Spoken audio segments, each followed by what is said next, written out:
The future starts in Telangana global summit. So 8th and 9th మన హైదరాబాద్లో జరగబోతుంది.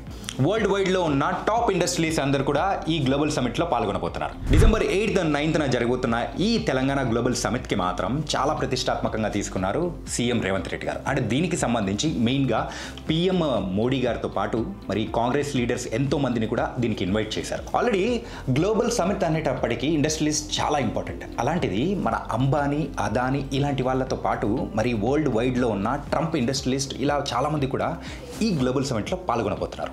ఈ గ్లోబల్ సమిట్ ద్వారా కూడా 2034 కల్లా మన తెలంగాణకి $1 trillion బిజినెస్ తీసుకురావాలని ప్లాన్ చేస్తున్నారు. అలాగే 100 years ఇండిపెండెన్స్ 2047ని టార్గెట్గా పెట్టుకొని టోటల్గా $3 trillion బిజినెస్ ని తీసుకురావాలని సో దీని యొక్క రోడ్ మ్యాప్ అనేది కూడా వాళ్ళు పెట్టుకున్నారు. 2 days జరుగుతున్న ఈ గ్లోబల్ సమిట్లో టోటల్గా 27 సెషన్స్ ఉండబోతున్నాయి. ఆ 27 సెషన్స్ కూడా health sector, energy sector, IT సెక్టర్తో పాటు స్టార్టప్స్ ఎవరైతే ఉంటారో వాళ్ళందరికీ కూడా ఒక ప్లాట్ఫామ్ అనేది కూడా ఇక్కడ క్రియేట్ చేస్తున్నారు. WHO, world bank and UNICEF ఇలాంటివి కూడా ఇందులో పాల్గొనబోతున్నాయి. ఇలాంటి గ్లోబల్ సమిట్ ద్వారా కూడా హైదరాబాద్ని మెయిన్గా వరల్డ్ మ్యాప్లో లొకేట్ చేయాలని చెప్పి ఇక్కడ ఉన్న గవర్నమెంట్ ఆలోచిస్తుంది.